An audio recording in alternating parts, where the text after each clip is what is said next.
still do 7 NUFC Matters shows for free a week. But if you want to support the channel, there are a few ways of doing it. Hit the like button on each live broadcast or video. This helps the channel grow. Hit the subscribe button and select the all notifications option. Hit the thanks button to buy a super sticker.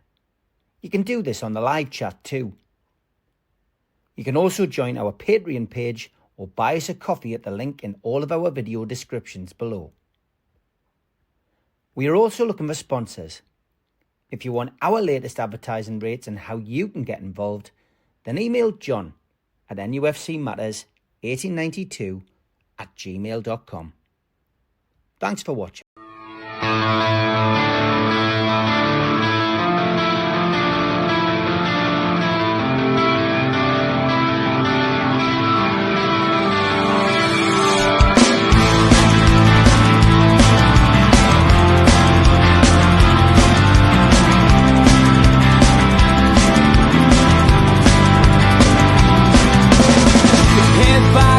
Critics attack. It feels like I've been talking to myself again. But it's the only way you're ever gonna learn. You look back and it's all in the past. I'm dwelling on the thoughts I cannot say to you. If I don't say the words, then maybe it's not true. And it feels alright when they come and say to you, you're the only thing that makes us all believe. And it feels alright where the worlds collide. Manipulation stands to make us brave. What's that you said coming over you? You wish it upon a star. You wish it on a star. You are, you are, you are. You fight back, it's an all-out attack. It feels like I've been taken on the world's machine. Because I want it more than anyone can dream. You look back and it's all in the past. You tell me how you live by all the things you do. Well, you can be yourself, but maybe I'm not you. And it feels alright when they come and say to you, you're the only thing that makes us all. Good evening, welcome along to the Three Amigos on NUFC Matters, the perfect way to kickstart your final season weekend. And we are pre-recording tonight again, and it is welcome to Steve, to George, to Mitch, and Joe will be joining us at some point as well. Good evening, everybody out there. Make sure you entertain each other in the chat as we first look back at last weekend's game. A 1-0 defeat against Arsenal, Steve. Newcastle going to the final game of the season, which we'll talk about a little bit later. But first half an hour, thought Newcastle really did quite well. Took the game to Arsenal, missed a couple of chances. But after that, the intensity and the passing game that Newcastle fans are used to didn't really materialise. And of course, the hammer blow before the game that Alexander Isak wasn't in the squad, and that we had to rely on Callum Wilson up front, who's still really coming back from injury and just trying to get himself back into that kind of first team squad and first team action and finding his feet. 1-0 I think was a fair result. I think Newcastle just maybe weren't on top of their game at the weekend, and a fourth win against Arsenal just didn't come about. That's right, Steve. I think you've sort of, you look back and you think, what could have been. Taking the chances, it would have been a totally different game. Unfortunately, Bruno didn't put his foot through it. He tried to stroke it when he had his opportunity. Very similar with Barnes. After a shaky start, an excellent performance by their goalkeeper, which says an awful lot, bearing in mind we were the away team. I think we shouldn't forget that. But a game of two halves, that's the cliche, isn't it, that everybody falls to. And it certainly was, because they came out of the blocks in the second half, looking a lot more urgency about them. And we seemed a bit lackadaisical. And I think once you once you have a team like Arsenal who get on top of you like that and start to move the ball around, then you are chasing shadows sometimes, and it's very, very difficult to get your momentum back in. It's something that sort of we've seen a few times this season, where we've had a great first half and then we've come out in the start of the second half and looked flat. I don't know what it is. I don't know whether it's fatigue. I don't know whether it's mental, whether it's a tactic that's used to just say, let's just try and subdue them. It's very difficult to put your finger on it, but it has happened on a number of occasions this season.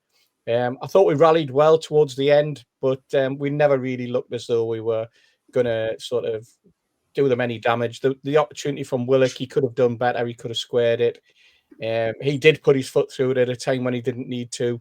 But I suppose you're right, bearing in mind, that you think of the quality that we were playing, and you can look back and think to yourself, like I probably would have, at the moment, we should be doing better. It's disappointing, and I think that's more to do with the fact that where we are, and where we could have been.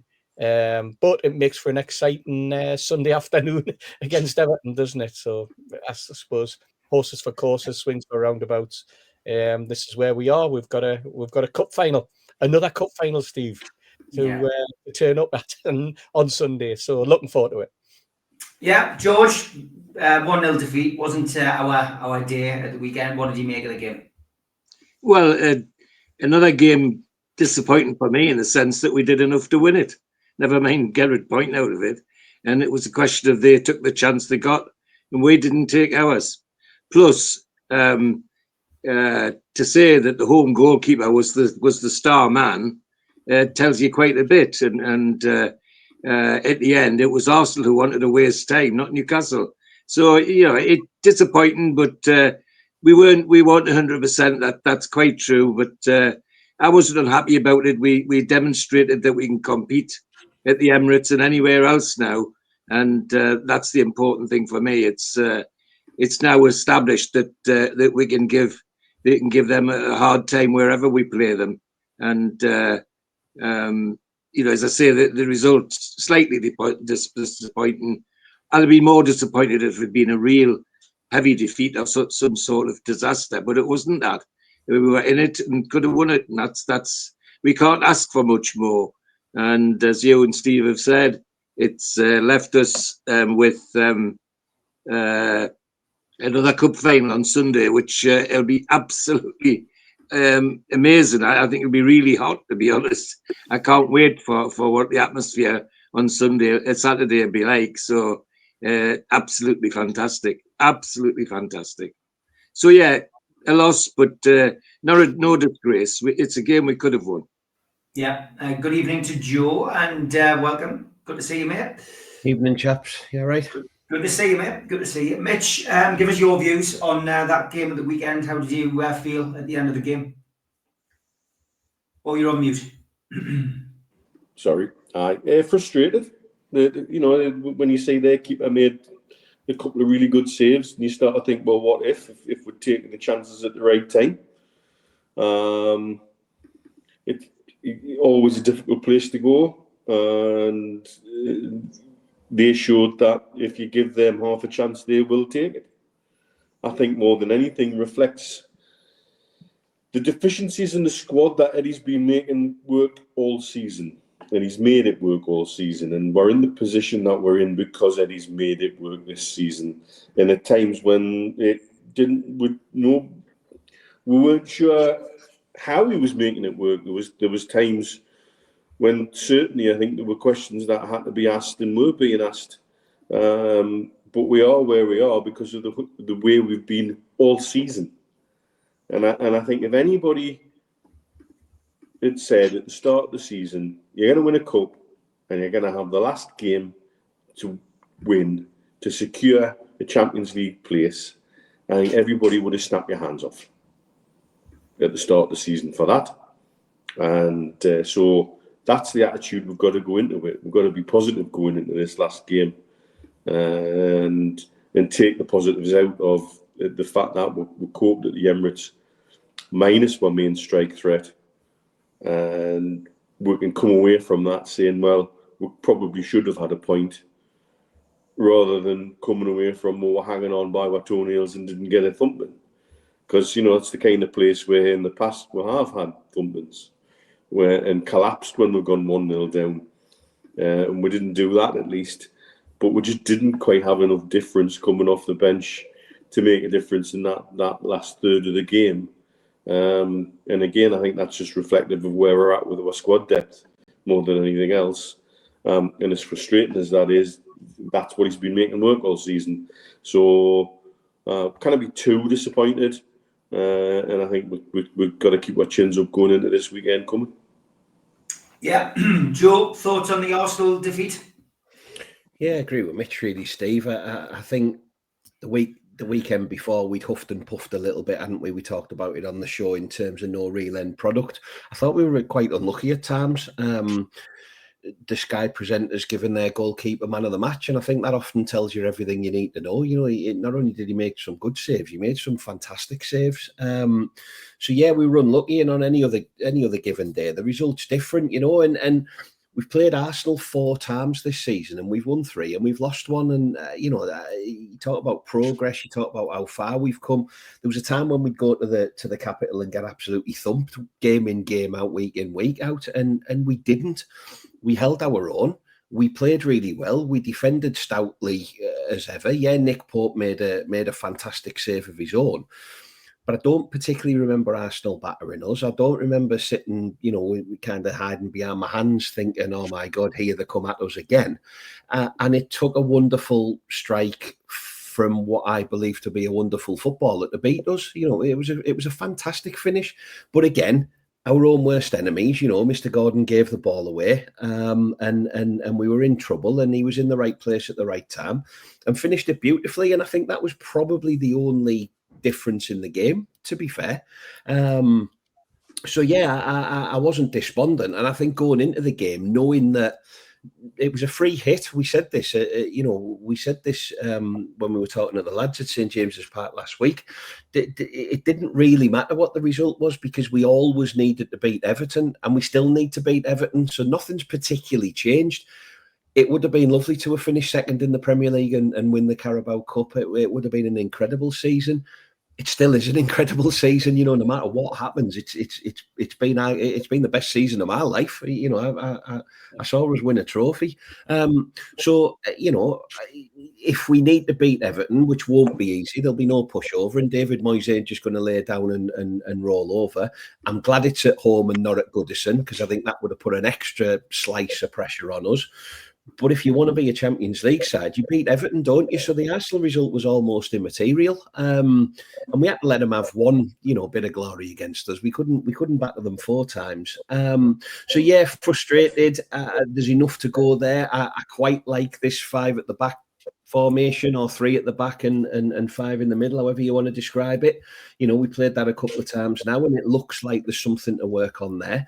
How mixed it up a little bit. But I agree with Mitch, you look at the bench again, and yes, Asula come on and I thought affected the game. He was putting the ball into the box, which is the primary job of a winger, in my opinion.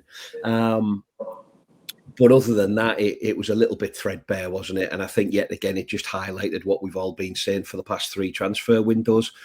We need to enhance this squad. And I think if we do get 3 points, when we get 3 points on Sunday, if I'm Paul Mitchell, I think one of the first things I'm acutely aware of, we need to bring in 3 or 4, 5 footballers just to kind of give us a fighting chance next season. Because if we're going for it on all fronts again, including the Champions League, we can't go into it as threadbare as we're going to finish the season. So, let's be positive. I'm not going to be negative tonight at all. It's all good. But yeah, over to you, Mr. Mitchell, I guess. Well, sorry. It's okay. Go on, Mitch. Did I see a stat that said in the 4 games against Arsenal, they had 50 shots on goal and scored with 1 of them? Yes. Yeah. That's a hell of an achievement this season.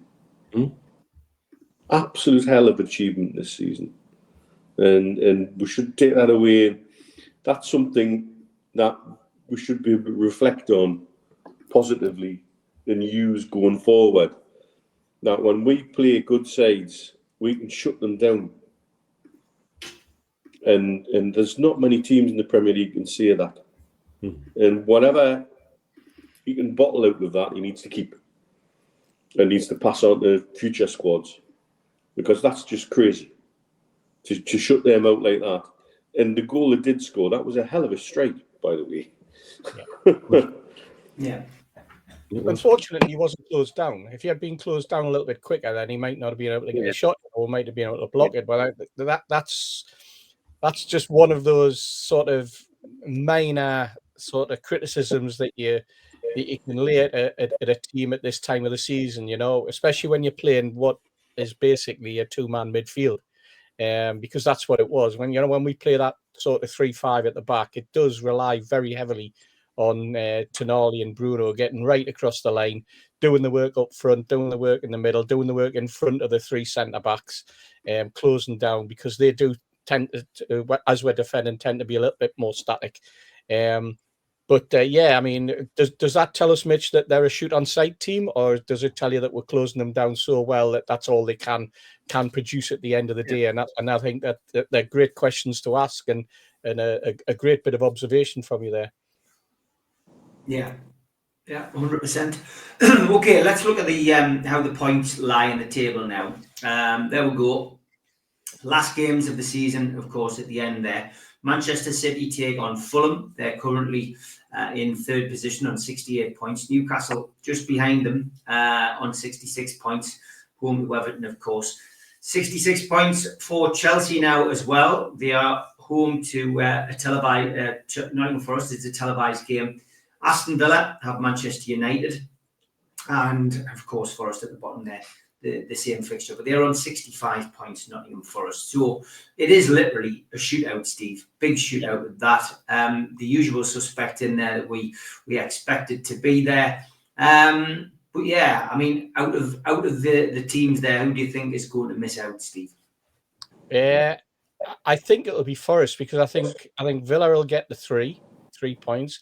I think the Chelsea Forest game will end up as a draw, and I think we'll beat Everton. And you know what, Man City, people might look at that and think easy tie for City, but it's not. Going to Fulham is not an easy task these days. And City, I mean, we saw on Saturday in the cup final, and then again on Tuesday night.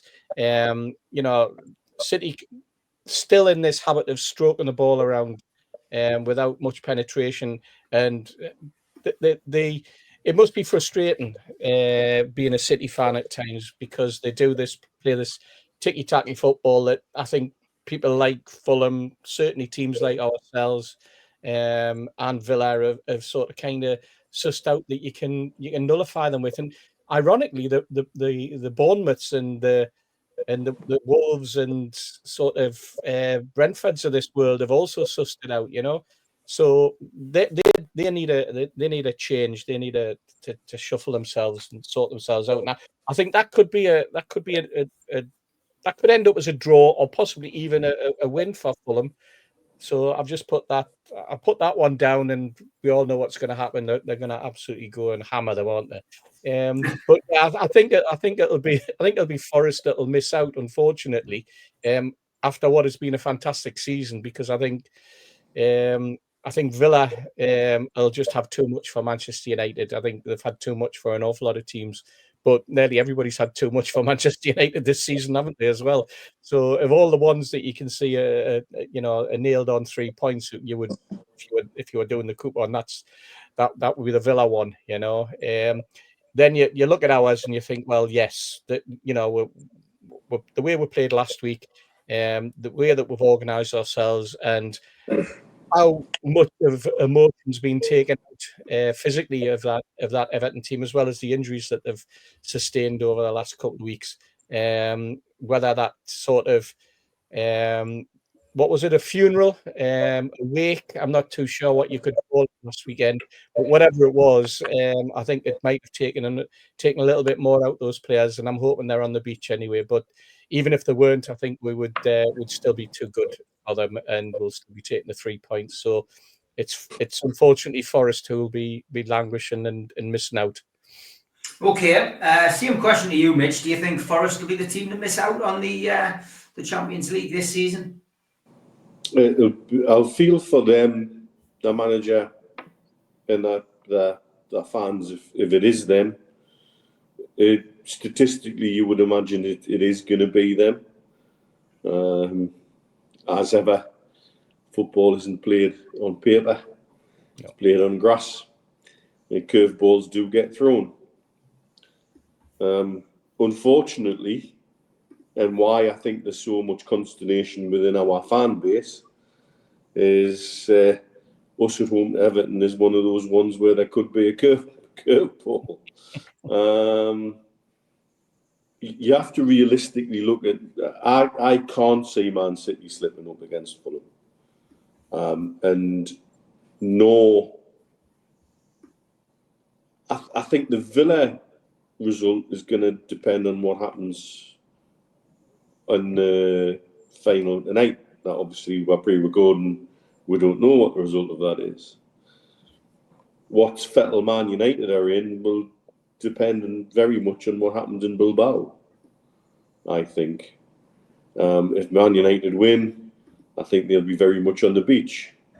If Man United lose, I think Amarin will be snapping at them for the last game of the season to at least win the bloody game at home for the last game of the season. Do you think they've got that in them, though, Mitch? No idea. No, you know what? They are probably the reason why if you buy a tin of canned chicken hearts, it may contain hearts because you just don't know whether you open the bloody thing if there's going to be any heart in it. Because that's certainly, I don't know what's in that squad at all. I would be looking at. I look at what's going on at Man United with a high degree of Schadenfreude. If I've got to say, I've got very little sympathy. Yeah. But you're right. You've got to question what's in that. But they've shown it in that competition. You know, that comeback later on against Leon, I suppose, shows there's something to rattle in there. But they're an absolute mess, and you would imagine that Villa should be able to put them away. So here we are, doing the usual scramble. Little meltdowns already in the fan base, left, right, and centre. When nothing's really changed, I think Joe put it eloquently. Nothing's changed. No, it was always we had to be sure, 100% sure of qualification. We had to beat Everton this weekend, even if we'd won at Arsenal. That's the reality. Yep. And so, you know, the mathematical certainty requires that the pressure would have still been on this weekend one way or the other. I'd still rather have it all in our own hands. And really, it frustrates me a little bit to be talking about other games going on around with, because ultimately it's all about Newcastle United. It's what we do is all that matters, and that's all we need to focus on. If we tidy our own room and look after our own doorstep, it'll be fine. And all of this stress and worry will feel like, you know, a million years ago. But I get it. I kind of understand it. Like I say, I think ultimately Forest are going to be one of the teams that miss out on Champions League football. There's no doubt about that in my mind. Because I think Chelsea will probably just have too much for them.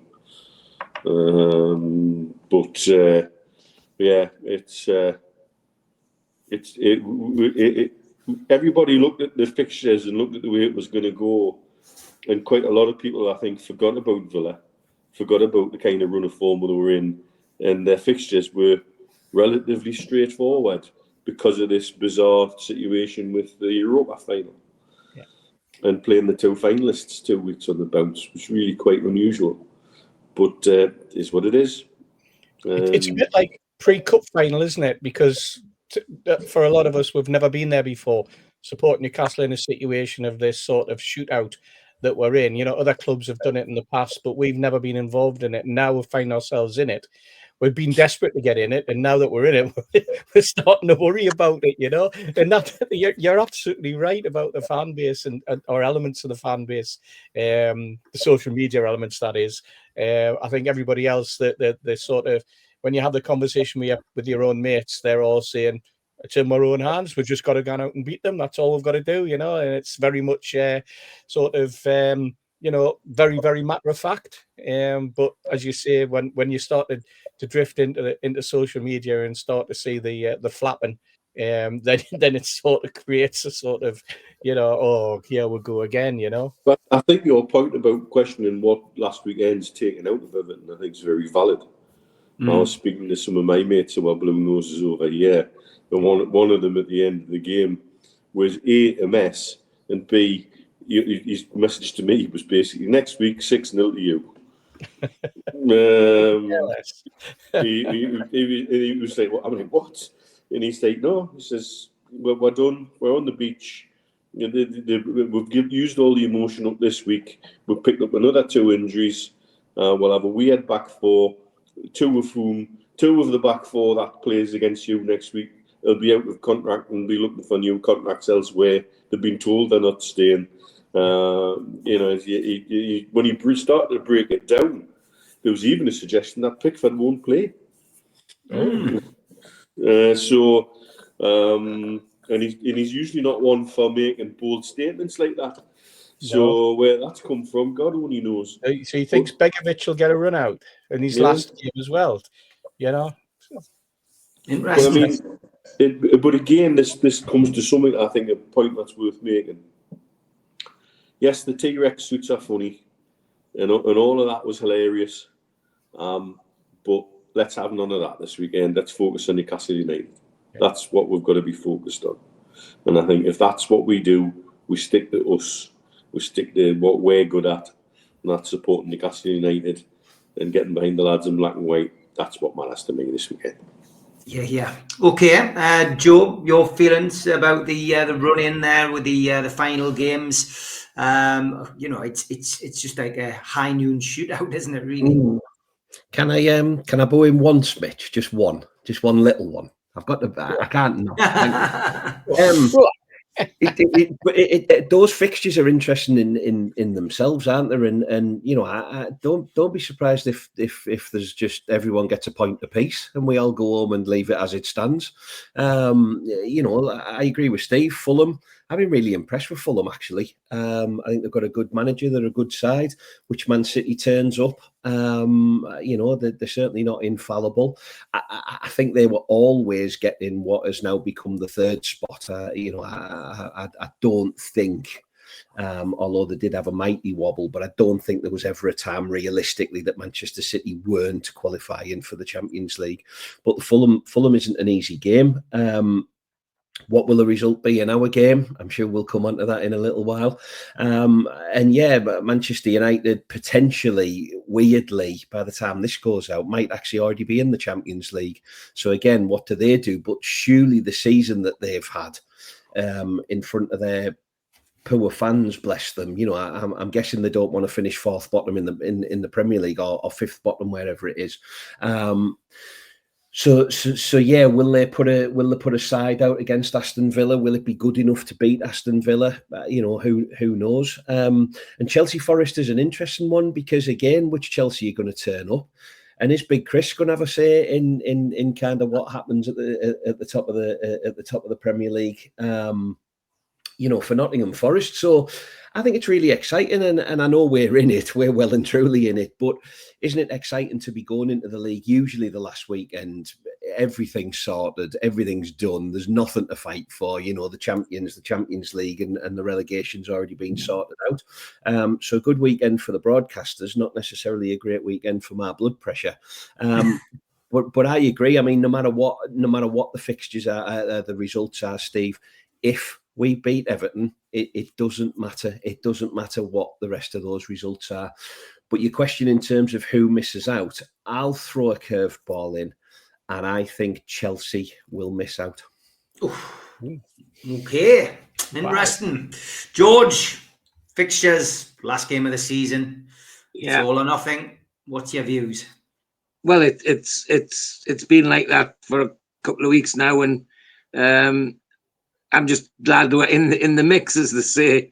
That, you know, seriously, at the beginning of the season, somebody says you're going to be battle for Champions League and you're going to win the Carabao Cup. My goodness, we would have snapped their hands off, and we've nearly done better than that. So, I think it was Steve said, well, this is his best season. 70 odd years of supporting Steve, it's my best season. That's the honest truth. It doesn't get much better than what we've had. And while the sneak thieves in the south can sneer at our Carabao Cup celebration, I'll tell you what, the people who won Carabao Cup would be wishing we won it every year, because they got more publicity after our win than they've had in the last 20 bloody years. So, you know, there's so many positives about it. And this game's a positive for me. It's a nice way to wrap the season up and to turn over a side which for some reason I enjoy turning over, and I look forward to it this weekend. And the lads have all said it. It was always that way, the way the things fell, that it was going to be beat Everton and everything in the garden's rosy.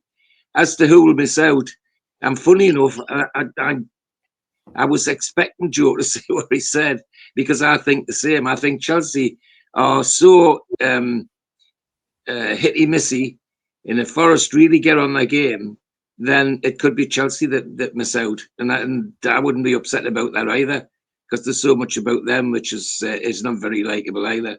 And as regards Manchester United, well, whatever happens to Manchester United, they deserve it. It's as simple as that. I've never seen a more disorganized, disorientated football club in the history of watching football.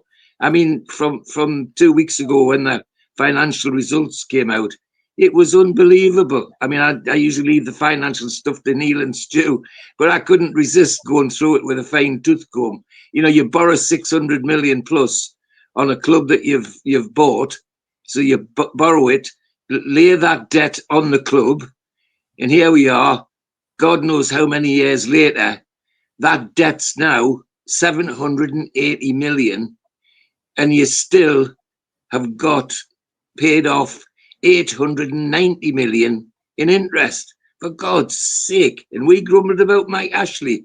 Jesus. So what they get, what you reap, you sow, and they're absolutely entitled to it, and good luck to them.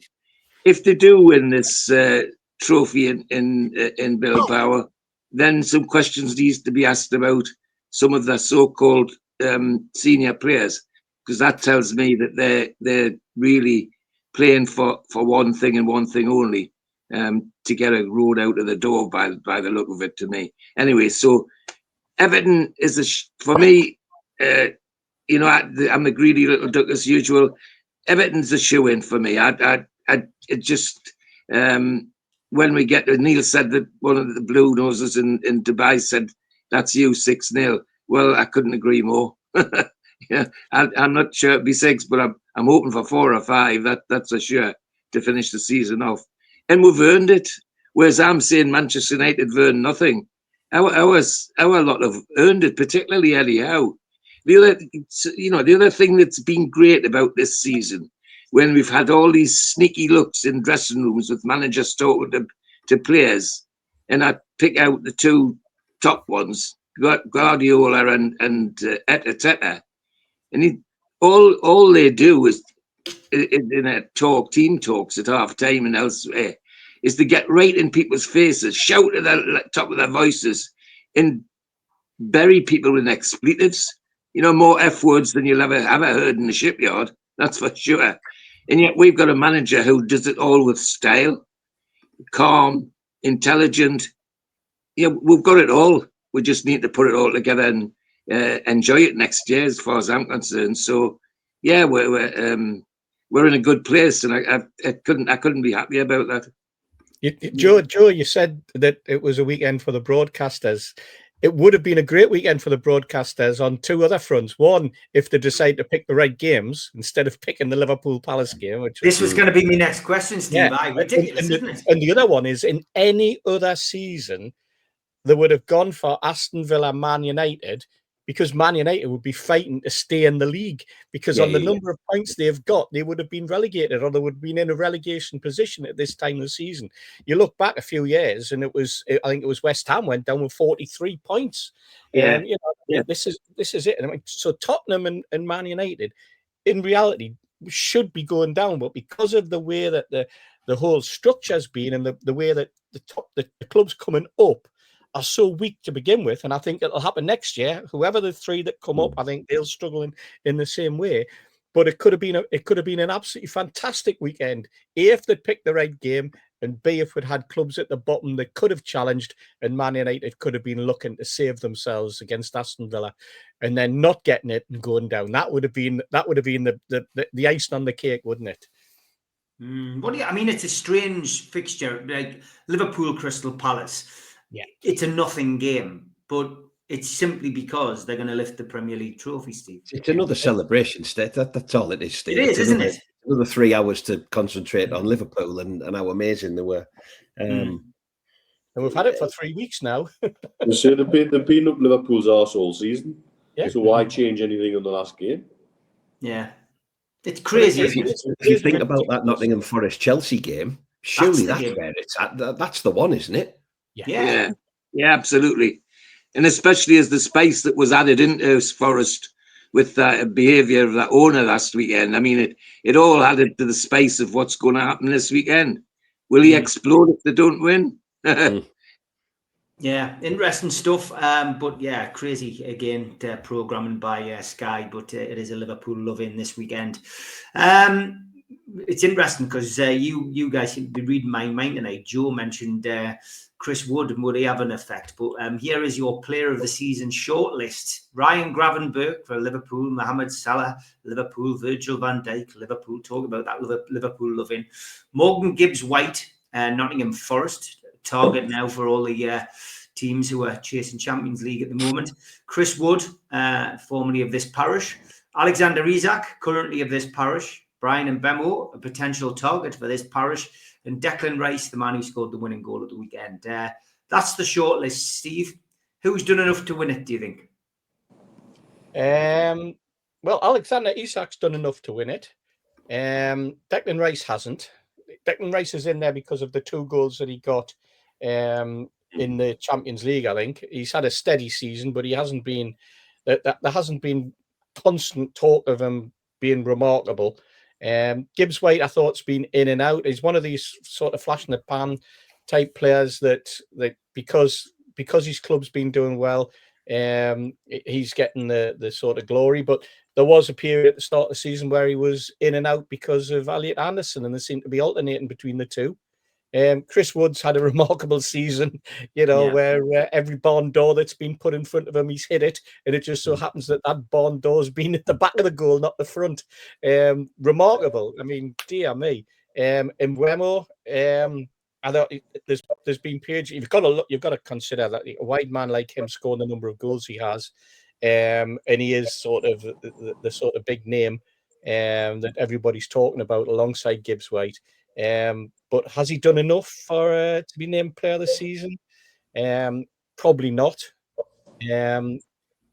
Gravenberch, no. Steady in midfield, but nothing special, I don't think. Van Dijk, he's just there because he's Virgil van Dijk and he's the captain of the team that's won the league.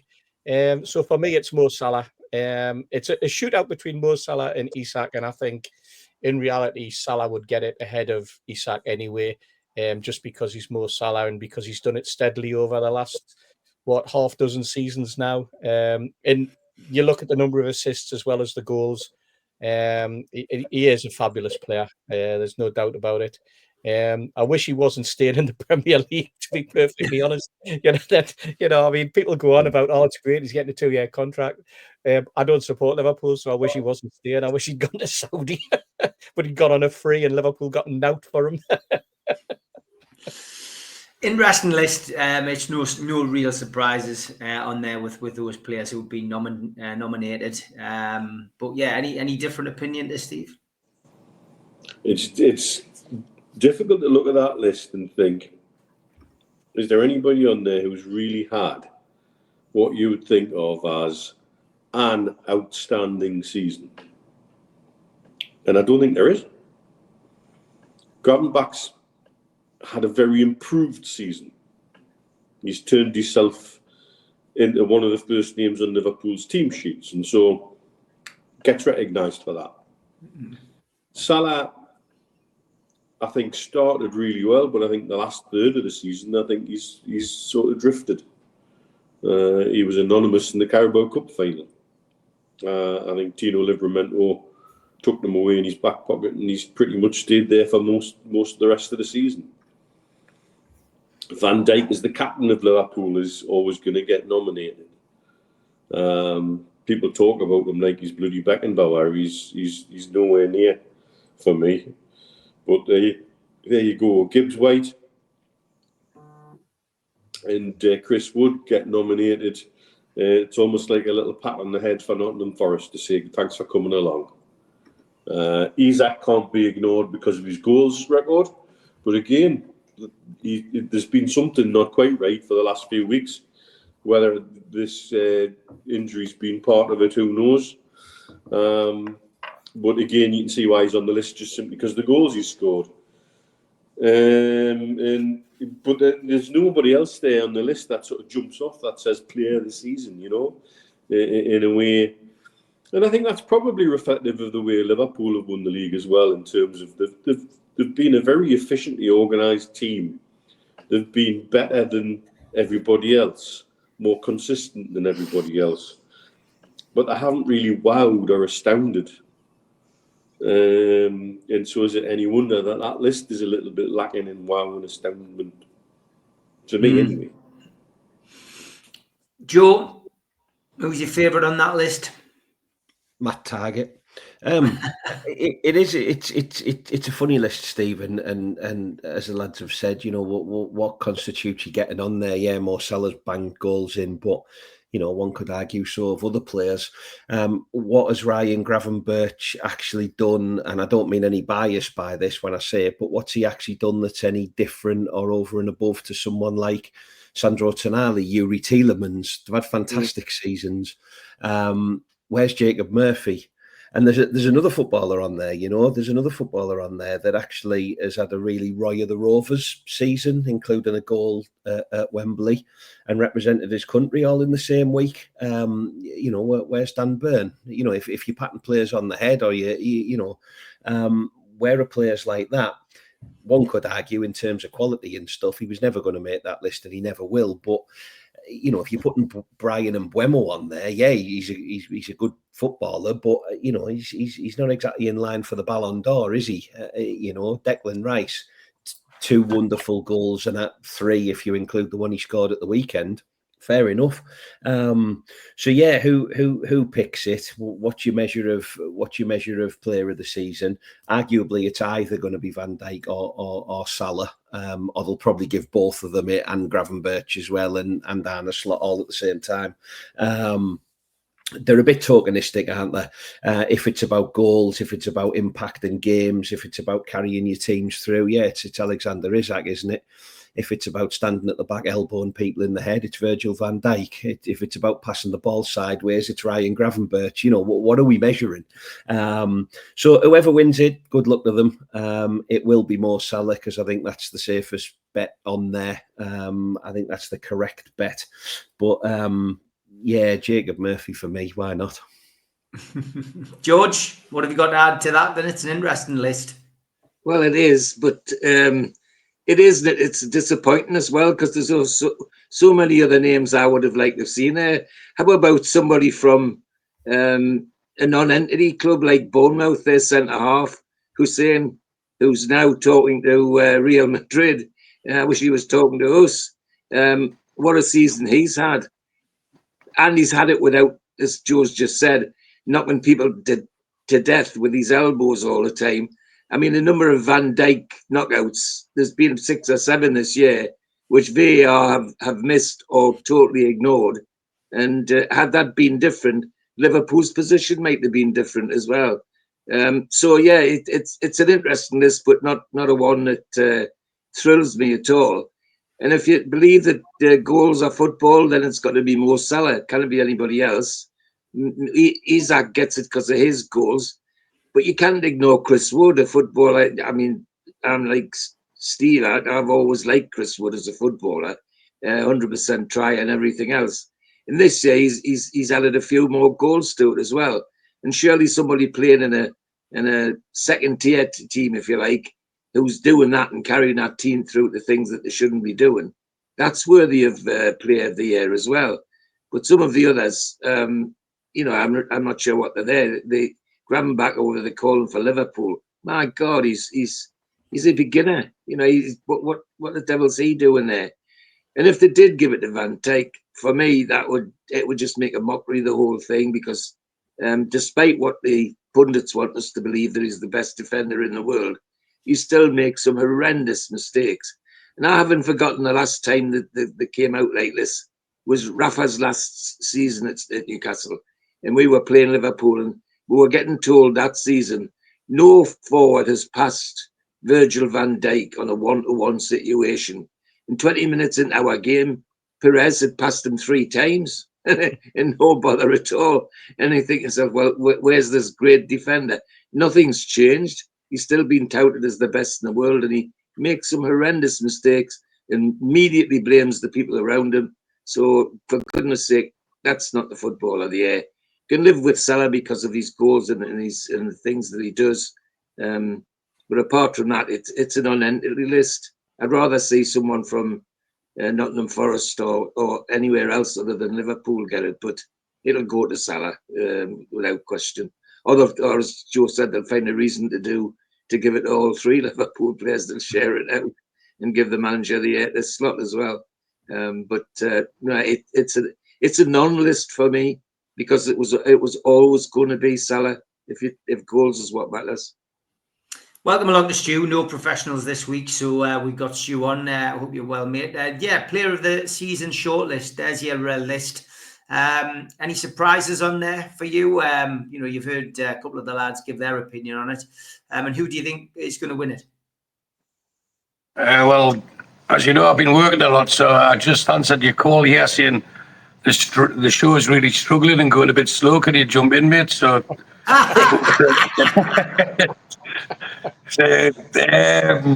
I think. What you say, George? Off what? No, I was just going to agree with you there. For me, the players of the season shortlist should just be a shortlist of one. And it's Mo Salah. I don't know what you have said before. So as I have just joined, but Mo Salah's been head and shoulders and chest and body and everything else ahead of everyone else. He is not the sole reason, but the main reason Liverpool have come to win the league. And if you've got the best player, standout player in the best team, then of course he should get player of the season. Yeah. And just a recap, really, what we started with was the match at the weekend. What did you make of the Arsenal game?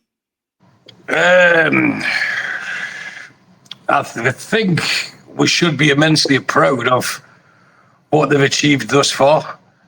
And the fact that we've won a trophy with the exclusion of George for the first time in all our lifetimes. I've been on record on this show and on the professional saying at the time I didn't care if we lost every other game for the rest of the season. It wouldn't have mattered, but now it does. You know what I mean? And it comes to the fact that we've got a home game against Everton to get Champions League. So that'll statistically make it the best season for Newcastle United. Against Arsenal, they did what they could with, I don't want to say a depleted squad because they don't have that many out, but they have key people out in each position, whether it be midfield, defence and forward line, and it makes a big difference when you don't have the depth of squad as the team that we're up against. And taking in consideration that Arsenal were very lucky to be 0-0 at half-time. And I think we're a busted flush come the second half. I think the game plan was give it everything you've got, get the lead, and when we've got the lead, we know how to hold on to it. And unfortunately, we didn't get that lead. The substitutions could have been made to defend more in depth, and it didn't work that way. But ultimately, losing at Arsenal is not going to be the reason why we didn't qualify for the Champions League. And I honestly believe we will. So I'm not really disappointed about losing against Arsenal, only because it brings me back to the I told you so. That would finish on 69 points, and that would get the Champions League and would finish fourth, and I'd win my bet. So, of course, I'm always upset when they've lost. I kick every ball, whether it's through the screen or in the stadium. Or Mitch sometimes wears shin pads when he goes to watch the games with us. And when it goes up for a header, he actually stands back because I think he's scared of getting a nut on the napper. So every game counts. But for me, I'm sure I don't know what you have said previously, but if it was given to you at the start of the season that you've won a cup and you've got to play Everton at home to secure Champions League football, I think every man would have grasped that with both hands, and woman, and child, and dog, and cat, and whoever else supports Newcastle United, they would have took that straight away. But with all the will in the world, I always say, as the week goes on or the build up to the match goes on, you get more and more confident. But I've been reading and hearing in between we work, people are getting a bit apprehensive, people getting a bit worried. We shouldn't be. We are streets ahead of Everton. And I know they're in a rich vein of form for Everton, but we are better than them in every department. And I think we're going to have a glorious end of the season. So at Arsenal, for them, it was their last home game of the season. They managed to score against us for the first time this season, which I believe was their 53rd shot against us. Fair play to them. That's how hard we are to break down when it comes to it. And for me, yes, there was individuals which people have jumped on, which is a bit harsh, but not everyone was at it. And for us to beat teams like Arsenal away, we need everyone at it. And unfortunately, not everyone was at the top of their game. But I think this coming Sunday will be different. And it'll go down in folklore.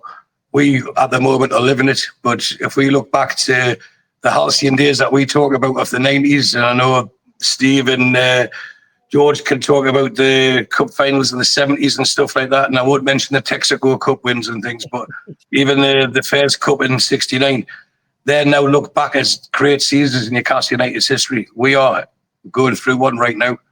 And the difference is we all know that it's not a one-off. It's going to keep being added to with the ownership model, with the management, with the way the players are.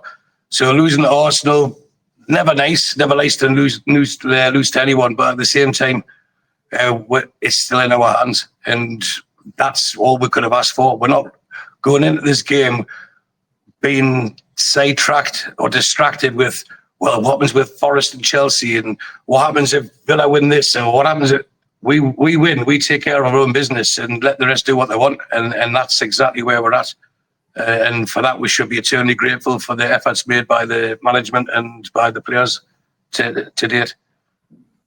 Yeah, the big difference for me, Stu, about the other wins in the 50s and 70s and all that sort of thing, they passed, and it was never anticipated that would be anything else. The big difference for me this time, I regard this as a beginning. And what a beginning. What a beginning. I was just going to say, if we could just go back to the player of the season list, and something that will not bother Stewie one iota. I know he'll probably wander off and get himself a drink when I say this, but there was only 2 Englishmen in that list, one of whom is not a regular in the England team, and the other one has been playing for England in a totally different position to the one he's played for his club all season. Where's the Phil Fodens and the Jack Grealishes and the Bukayo Sakas and the Cole Palmers and the Ezes and the Trents, etc.?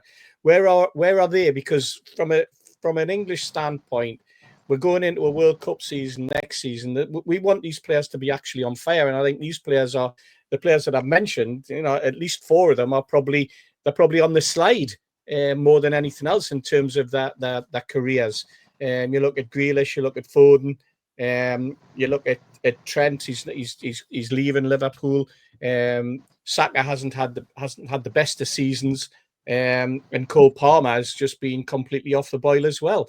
Although that if you went by the press, you wouldn't believe that, would you, at times?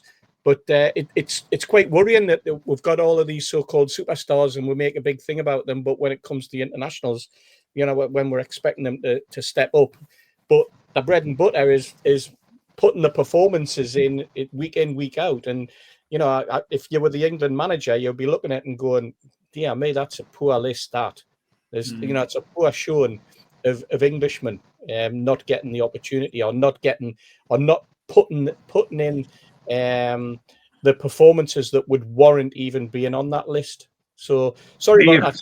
I had to throw that in. Steve, I'm glad you're all sitting down, because allow me to defend England. If you look at the Spanish league, who's going to get Player of the Year? If they had 6 nominees, the only Spaniard you'd put in would be Yamal. Then you've got Rafinha's, your Bellinghams, your Mbappe's, etc., etc. So it's the same in any league. But ultimately, what happens is the collective, and it's, for me, it's been an education, and that's why over the last decade or so, Spain have been pretty dominant, because, as you all know, I lived in Tenerife for a long time, and they teach the kids at a young age about ball retention, about being able to control it and pass it. And I know we had a little thing on our group chats about certain players on Sunday saying we thought Shola was in the position with the control. I wish I could go as far as my holidays. What was the joke there? He'll come back to us anyway. But there was players that weren't capable of passing it, but in Spain they are. But getting back to your point there, Steve, you'd probably only pick one Spaniard in the top 6 in the La Liga this year. So I wouldn't be too downbeat. I think England, and I'm going to say this, have got a seriously good chance of winning the World Cup next year. Do you think? Yeah. Interesting. I think there's quite a few Spaniards that you would pick that were in the Barcelona team that could get into a list, and I think that there's a lot more. But if you go through it, Steve, the Bellingham will be in the list. So would Mbappe. So would Rafinha. So there's 3 of the 6 places already taken by non-Spaniards. So the same could be said for the English Premier League. But the ultimate thing is that the bonus I think England have for winning the World Cup, I know we're drifting the conversation away here, is the fact that they don't have an English manager. They're not going to be led by the press. They're not going to be led by mainstream media. This guy's wonderful. What you were talking about before, like the players who were on that list who really shouldn't be, but because they're English, you think they've been like 10 out of 10s every week. For me, Tuchel is his own man, and he'll pick who he thinks is going to get the results for him. And for him, England comes second, he comes first, and I think that'll work in England's favour. I hope you're right. I've covered me backside there, haven't I? Stu, you mentioned Shola. The only phrase that comes to mind when I think of Shola is he couldn't trap a bag of cement. George, that was what I was going to say. Shola's second touch was a tackle. His second touch was a tackle, wasn't it? Because he couldn't control it. He knew how to score against Sunderland, though. He knew how to score against Sunderland, lad. So let's and he's great at public events, so fair play to him. Okay, if you're easily offended, time to nip off to the kitchen or the toilet. Here's Tweet of the Week.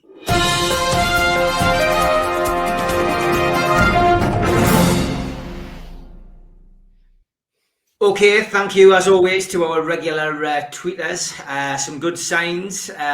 This had my head battered reading that. I'll leave it with you for 2 seconds, lads. Can anyone read it? Yeah. Wet. I tell you what I'm going to do. I'm going to let the viewers post what the answer is in the chat. It takes a while to work that out, but that is one of those head batterers.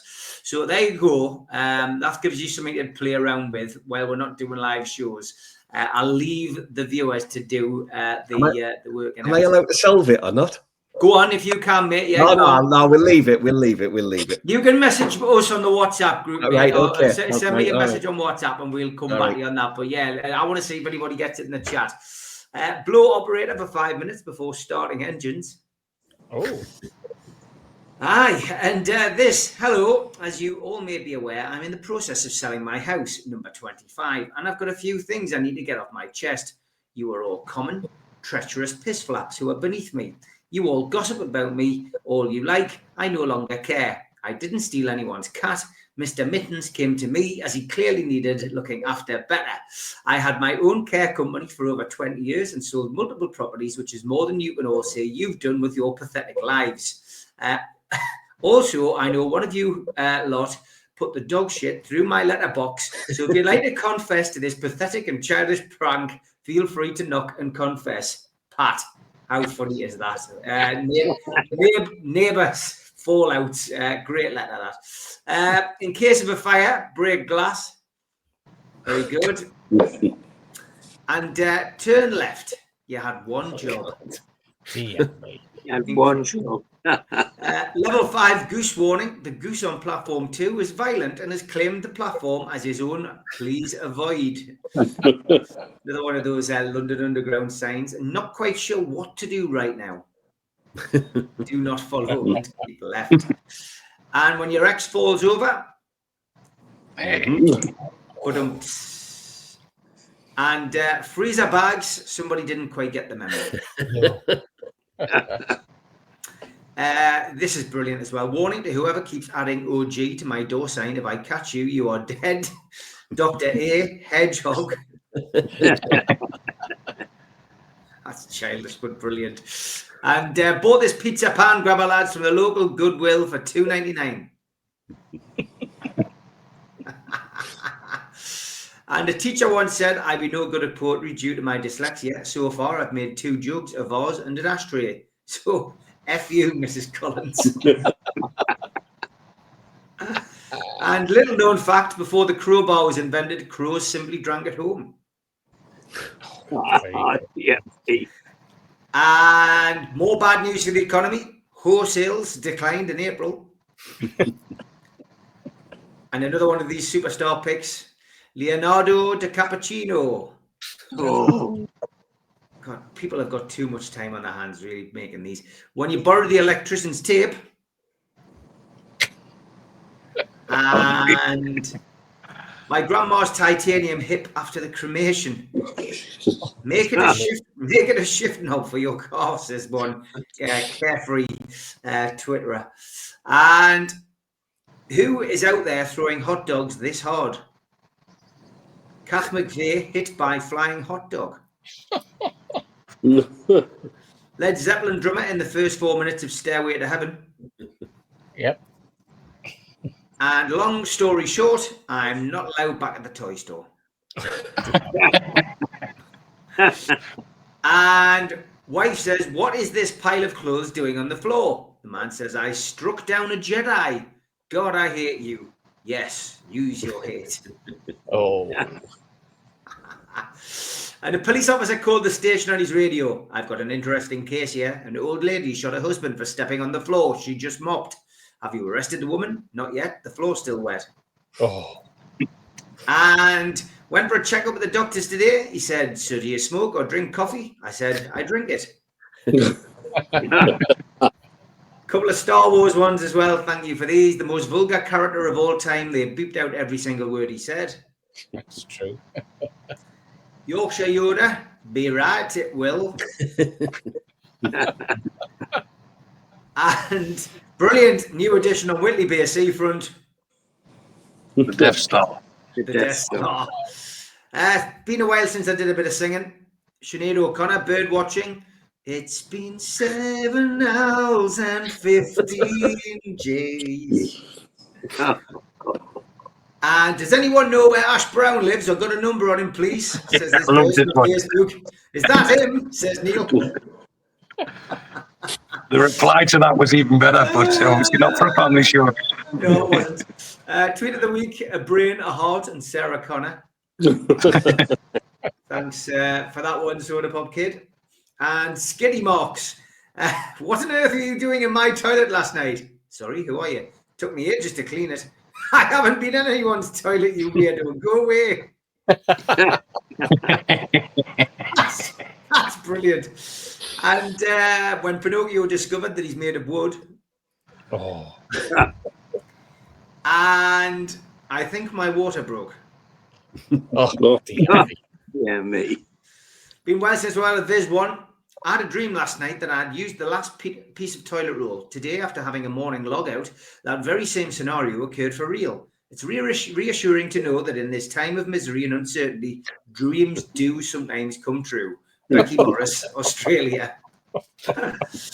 And a couple of pictures from days gone by. Yeah, I do like these. There's the old executive boxes, lads. Wow. Yep. And the benches. Remember them days? Great days. Yep.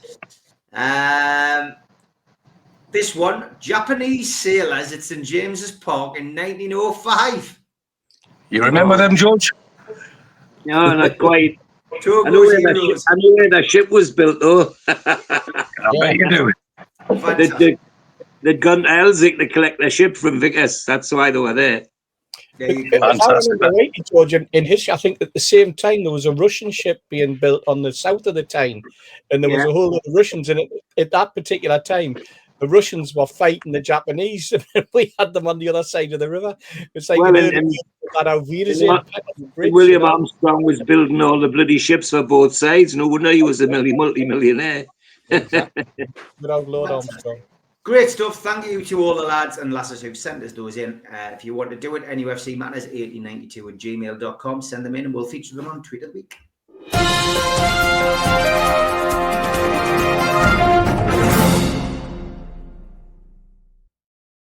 Okay, time to look ahead to Newcastle United's final fixture of the season. Newcastle take on Everton this coming Sunday. It has not been picked for TV coverage. It is a 4 o'clock kickoff. After Wolves lost to Crystal Palace on Tuesday, Everton have got nothing to play for. They are guaranteed to finish 13th in the Premier League, regardless of any result on Sunday. Early team news, Lewis Hall, Matt Targett won't feature. News is awaited over the possible participation of Kieran Trippier, Alexander Isak and Joe Linton. Of course, we're pre-recording this on Wednesday, so we will have had Eddie Howe's press conference, so hopefully you will have some positive news from that today. We've already looked in depth at the other fixtures. Let's look at who's going to be available for Everton. Central defensive pair James Tarkowski and Jared Branthwaite are both doubtful, as is Seamus Coleman. And since David Moyes returned to Everton, his side have lost just 2 of their 9 Premier League away games this season, and winning 4 times and drawing the other 3. The referee has been announced. It's Tony Harrington. First Newcastle game of the season for the Hartlepool-born referee. His most recent 2 games were at St James's Park in the latter stages of the 23-24 season. A 1-1 draw with Everton and a 5-1 win over Sheffield United. VAR will be in operation. Paul Tierney is the man in charge of that at the weekend. And don't forget, the girls and boys from the food bank will be present on Strawberry Place in their usual place. Collecting any cash donations will be doubled by Jamie Rubin. So if you do have a spare couple of quid, go and pop it in the buckets on Sunday. No Andre this week, a little bit early for him for the show. So we will go straight to Toon Tipster.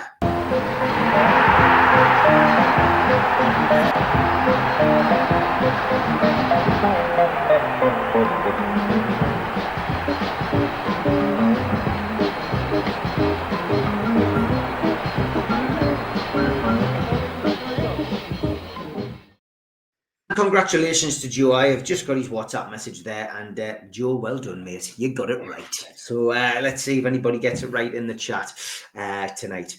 Okay, give us the odds, mate, for our final game of the season. Yeah, as always, it'll be the tips that aren't right, but at least I can solve puzzles. So if you need help, give us a shout. It's only fair and right that we concentrate. We need to dedicate some time to the Championship playoff final this weekend. So in the sentiment of fairness, Sheffield United are favourites. Anyway, on to the Newcastle game. We are 4-11, clear favourites to win the football game. The dodgy draw is 4-1. And the unthinkable result is 7-1 if you think Everton will win the game. Stewie, I know this price won't mean anything to you because you'll have put it on a month ago, but William I'm going to check. I'm just checking now. Go on. I'll tell you what I've got. Go on then. 11-1. Oh, right. We're offering 10. So there you go. You can have 10 at the minute. 2-0 Newcastle 6-1. Yeah, I believe you. 2-0 Newcastle 6-1. George, you can have 14-1 for your 4-0. A nervy 1-0 is 13-2, and a brown trousers 1-1 draw is 8-1. And if you don't think there'll be a goal in the first half of the match, just to get our blood pressures really going, you can actually have 5-2 for it to be 0-0 at half time. It is a bit early for the goal scorer markets, so I don't have any prices for who will score. So in terms of who is going to finish in the top 5, Manchester City 1-25. It's a done deal. Don't bother. Newcastle second favourites at 1-8. So we're fancied to get a Champions League spot. Chelsea 4-7. Villa 6-5. And Nottingham Forest are quite a big 4-1 to finish in the top 5. We are 1-3 to finish in the top 4. So the bookmakers have absolutely got us favourites to do this, and hopefully they'll be right. So please bet safely as always. Get your money on Newcastle. We can't think of anything other than a home win. But I picked out, as we said earlier, there's 4 draws. If all 4 games that will affect the Champions League places end in a draw, 293-1. So I'm going to have a bit of that this weekend. Bet safely. Okay, great stuff. Thank you. Steve, come to you first then. Looking ahead to the Everton match. Something about Everton at St James's Park. It's the Pickford effect, which we've already spoken about a little bit earlier on. Mitch saying that it's time we'll let that one particular insult maybe drop and concentrate on Newcastle, and Newcastle only supporting the team.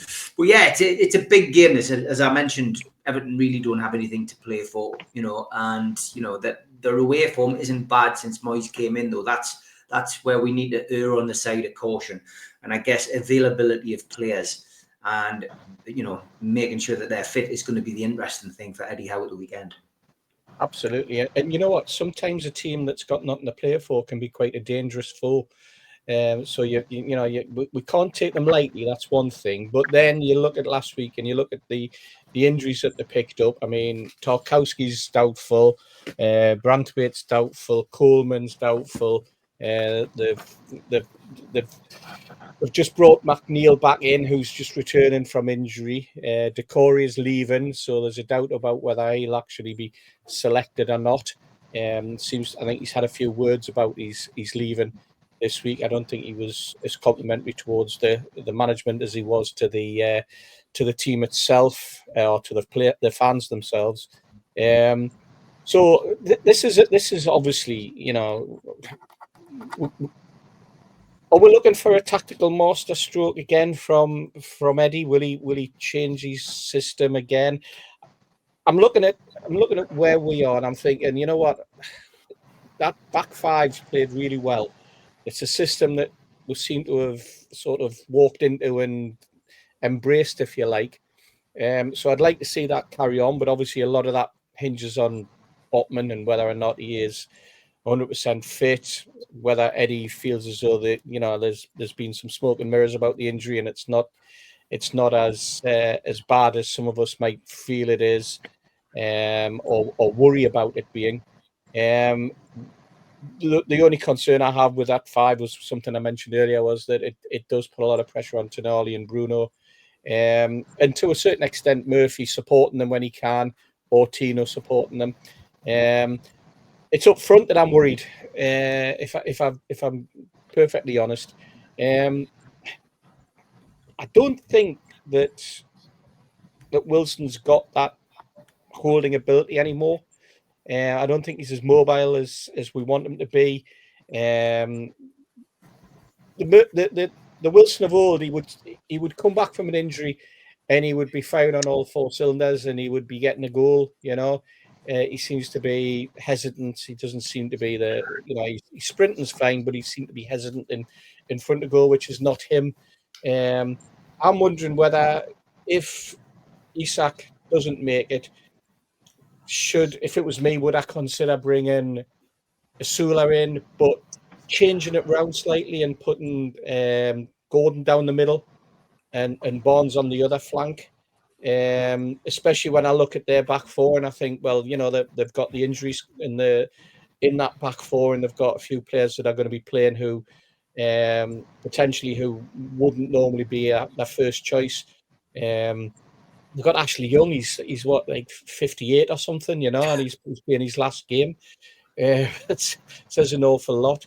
It looks like he could be in if the likes of Coleman doesn't make it, and I think Branthwaite's not going to like he's going to make it. Would they bother risking him, especially if they're thinking about selling him and they want big money for him? So there's a lot for Eddie to ponder on. There's a lot for us to ponder on because we're looking at it so early in the week. We haven't got the benefit of knowing whether there's been any other injuries picked up, whether we've got Trippier fit or not, and whether he would come into the equation. But if I was a betting man, I think Eddie would probably try to go in with the same team, but I possibly wouldn't. I would look to change it up front if Isak isn't available, and I would give Asula a run out, but have that purely for the mobility, purely for the fact that I think those three, with their speed and their movement, could cause a lot of problems on either flank, whoever played, and down the middle, whoever happened to be able to make the opening. So it's gonna look to a good game. I'm going to go for a 3-0 win, Steve. Oof, right, okay. My prediction is a tight 2-1 win. I do think we'll win, but I do think it'll be a close game, this. I don't think it's going to be a walkover. But yeah, I'm going to go for a 2-1. Mitch, how do you see this panning out? I just can't see Moyes letting the team come up here and lay it down. Mm-hmm. He's that kind of manager. He has a little bit of something about him that he won't want his team to just be part of the numbers. They are riddled with injuries and players who are coming to the end of contracts, and you have to question where's their commitment going to be. At the same time, that's us focusing on them again. And it should be all about us. And I think Steve's right. We've got some choices to make, particularly up front if Isaac isn't fit. Do we stick with Wilson? Do we bring Gordon into the middle? Gordon, who against Everton seemed to try too hard, almost, and needs to be encouraged to relax a little bit. Might be the perfect situation to allow him to do that. Whatever happens, it's another one of those situations where we should have enough to see this team off in all things being equal. It's all about us. And that's what this weekend should be about. Newcastle United, the celebration of a hell of a season that we've got an opportunity to cap off in a hell of a season. And like I said before, if you put this scenario to any fan at the start of the season, I think they would have taken it. Carabao Cup, we've got to win the last game to qualify for the Champions League. And it would turn this season into one of the best seasons in the recent history of Newcastle United Football Club. Okay, prediction from you and the dice? For me, 3-0. All right, you're going 3-0 as well. I think we're all getting worked up about it, and I think for once it's going to go the other way, where we're going to turn around at the end of it and say, what the hell were we all worrying about? That was always in the bag. And with regards to not being stood next to Stu and ducking headers and things, I'm also not sitting next to that man whose feet go like Michael Flatley for 90 bloody minutes. So, the dice... The dice says to cap the season off at Pen. Hey! All right. Okay, Stu, over to you. Well, I'll listen to the question you asked about the possibilities of who's going to finish where and stuff like that. And then also about the team selections. You know, there's that many cards and think, right, it's in our own hands. What we do is win the game. Now, I know I said earlier that I didn't care we lost. Of course, I care we lost. And even if we do lose, and even if we don't make the Champions League, and with all the will in the world, I want us to win, and I truly believe we will. I still think we've had a fantastic season, and we will beat Everton, and then we can get some much needed R&R, and then focus on the job in hand in the summer. Like over to you, Mr. Mitchell, not the two best Mr. Mitchells, the third best Mr. Mitchell, Paul. Over to him and let him take the starring role. So I agree with Mr. H regarding the Callum Wilson thing, and I don't like singling out players, but I think watching him, it was on Sunday, and since he's come back as well, people were waiting for him to feel fitness, etc., but he hasn't. But for me, I think we're seeing the last flickers of the Callum Wilson candle. Is a top flight player that can make an impact. But the old romantic in me wants him to come off the bench and score the last goal. And he has his swan song at St. James. And with that comfortably ahead, they can start bringing Lascelles on and get Trippier on and everyone else who may not be there next season, Sean Longstaff, etc. Give them all that opportunity. And the players that start the game will have the opportunity to allow their squad mates that honour, you know, to be able to do it. We deserve it as fans. I think we've been through the mill, and I think the effort's been made by the coaching staff, the collective effort over the last 3 years by the players, the way they've grown together as a squad, deserve to qualify for the Champions League, considering over the last 3 windows we haven't been able to add to the squad. And in January, we lost Kelly and Almiron, who weren't regular starters, but they could have filled a few gaps when we needed them. I honestly think that we will win this game. When the big games come, and this is a big game. I know Everton aren't seen as a big team, but this is a big game for the club. Just like the 2 semi-finals, just like the final, I don't care which 11 players wear the black and white strips starting the game on Sunday, because they'll all know the job and they'll all be well drilled, and I think they'll deliver in emphatic fashion. So I think we'll win. I have had a 3-1 bet, as I just showed Joe there, but I think we'll win 4 or 5-0. I honestly think we'll blitz them, and it'll get to the stage. I agree with Mitch that the old ET look like David Moyes will be not wanting to concede any ground, and but they had such an emotional game last week at Goodison. It was their last game, and that can train you a lot. And they are a fans, people's club, and etc. And they've done it. That everything they've done since they were safe from relegation has been focused on making sure that they win that last game, and they have a nice celebration on the last game at Goodison. They've achieved that now. They've got nothing to achieve now. And even if they come to us full strength, we're still better than them full strength. And I think the players will go out there believing it, but also not just believing it, but with the determination to prove it. And I think we could see a start like that Tottenham away. It could be a start that's like the best 30 minutes I've seen of Newcastle. And even though we were 5-0 up against Tottenham in the last few seasons under Eddie Howe's tenureship, was the 30 minutes at Old Trafford. And I think that we will absolutely have the game finished by half-time. And that's when we can start wheeling these players out and give them the swan song that their efforts have deserved. So although, yes, I've got 3-1, I'm going to go 4-0. And what I will say, Steve, is a little addition at the end, is because I'll win a lot of money. If we win the game, we're in the top 4, irrespective of the results. If we do finish in the top 4, I'll give £100 to the food bank and £100 to Dementia Matters out of be winnings. How about that? Okay, fantastic, mate. Great stuff. What about you then, Joe? What's your feelings? You give us the odds before. How are you feeling? If my 293 to 1 comes in, they're getting out.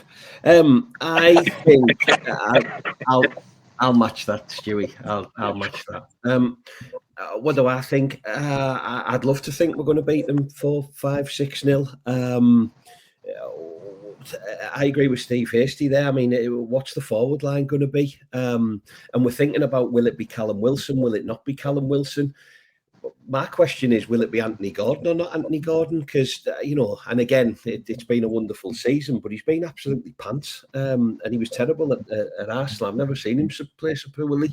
And yes, he kind of goes to bits a little bit when we play against Everton. But if he's going to be the main focus of our strike force, we might end up having to look at someone like Harvey Barnes here to actually win us this football match. His ankle start, Joe. Yeah, I had a funny feeling, Stu. Eddie Howe's good at that, isn't he? Leading us to believe that he's done and he's finished, and there he'll be. I think if Isaac does start and Barnes starts and Anthony Gordon actually, gets his head down and gets back to the Gordon that we first fell in love with, I agree. I mean, there is a potential. St James's Park's going to be bouncing, isn't it? It's 4 o'clock, not 12 o'clock. We know I'll have a couple of extra pints, and that always helps, and things like that. So there's no reason to suggest league table alone, the seasons that we've had, the sentiment around Goodison Park, their injuries, etc. There's actually very little to suggest that we're not going to win this football match. Stewie's just put it beautifully. We are better than them, and that's the top and bottom of it. The league table tells you. Yeah, whether Branthwaite's playing or not, we are better than Everton. And I said it earlier when we were talking about it, I say it a lot, you've got to beat Everton at home if you want to finish in the Champions League. Liverpool would beat Everton at home. Arsenal would beat Everton at home. Manchester City would beat, and if we want to be in that category now, these are the teams that we've got to be consistently beating at home, season in, season out. The Evertons, the Bournemouths, the Fulhams, the Palaces, etc. So let's get into it. Let's end the season on the ultimate, on the ultimate high, because I think we deserve it. The players deserve it. The owners deserve it. The manager deserves it. But we deserve it as well. Wouldn't it be nice just to think that Sheffield United win 3-0 on Saturday and we win 4-0 on Sunday? It'd be fantastic, wouldn't it? So yeah, cautiously I'll say it'll be 2-0, but I'd like to think it'll be a comfortable 2-0. And don't be surprised if Harvey Barnes doesn't get them both. Okay, last but by no means least, George, over to you, your feelings. Well, looking forward to as much as ever. And the fact that they deserve to be where they are, they've earned it. So they deserve the plaudits from the fans at the weekend, and it'll be enjoyable for all. I've still got this good feeling it'll be a good win. I said before, I'm going to stick my neck out again, like I usually do. 5-0 this time, and I think it'll be a carnival atmosphere in the ground, and at the end as well. And it'll be nice to see some of the players that's been mentioned walking around the pitch, so people can say thank you to some good servants, including Jamal Lascelles and others. So yeah, I'm looking forward to it. Apart from anything else, I just like beating Everton as well. Largely because of the silly man who's stick between the sticks for them. But anyway, it's going to be a good game. I'm sure it's going to be a good game. David Moyes won't want to go out like that because he doesn't like losing anyway. He certainly doesn't like losing on Tyneside. But that's not going to matter. We'll just have too much for them, as the league position says, and that's what I'm looking forward to. It just a carnival atmosphere. Go out on it with a bang, not a whimper, and enjoy every moment of it. Okay, great stuff. Thanks to everybody for joining us tonight. Thank you to George, to Joe, to Stu, to Mitch, and to Steve. We will be back next Friday to look back on what's been a wonderful, wonderful season, no matter what the result is on Sunday. Enjoy yourself at the weekend. Take care. See you next week. Bye, lads. Cheers, everyone. Bye, everybody. Bye. Big thanks to all our sponsors, Skips and Bins. Say hello to low-cost waste disposal with pay-as-you-go and contract waste management. Their website, skipsandbins.com. Contact them, www.skipsandbins.com/contact. Big thanks to Mr. Vicky Sauces, handmade in Cumbria. Their website, mrvickies.co.uk. Email info@mrvickies.co.uk. Telephone 01768 210 102. Thanks to our fanzine sponsor, United Group Travel, UK Coach Holidays. There are no strangers on our tours, just friends you haven't met yet. 2 crew, driver and courier, local family company, 3-star plus quality hotels, no interchanges. Hot and cold snacks and drinks available on the coach, all excursions included. Their website, www.unitedgrouptravel.com. Email beverly.ugtl@gmail.com. Telephone 01670 632 460 or mobile 0791 666 4174. A big thanks to Media Arts for all the technical side of things. And if you want to listen to us as a podcast, you can find us on Sport Social Podcast Network. We're also available on iTunes, Spotify, and other podcast providers. If you want to support the channel, then hit the subscribe button. We still do 7 shows a week. Hit the like button, which is the thumb underneath this video, and click share to your social media. You could also take out a monthly membership or an annual membership at nufcmatterspodcast.co.uk.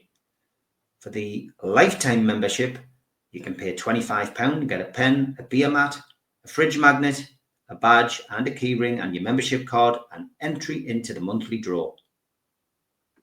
Some events coming up, 27th of June, 2025, the end of season party. Beresford, Howie and Watson will be at the Tyneside Irish Centre with Joe Allen in aid of North Tyneside Age UK. You can get your tickets for that one from nufcmatterspodcast.co.uk or from Woucher. No Covers takes place at the Clooney. That's on the 29th of June, midday till 3:45, and tickets are £10 from theclooney.com or newcastlelegends.com. Northern Horizon, a Blake 7 convention, takes place on the 9th of August, 10 till 4 at the Tyneside Irish Centre. Come and be some of the cast and crew in aid of Age UK North Tyneside Dementia. Tickets from nufcmatters.co.uk. An evening with Peter Beardsley and Chris Waddle takes place on Friday the 23rd of January 2026 at the Tyne Theatre and Opera House. You can get tickets from the box office 0844 249 1000 or from tynetheatreandoperahouse.uk. And Bad Manners are back in the Northeast at the O2 City Hall, Friday the 30th of January 2026. Tickets from ticketmaster.co.uk. And we have copies of The Entertainer's book, signed by Les Ferdinand, available from nufcmatters.co.uk.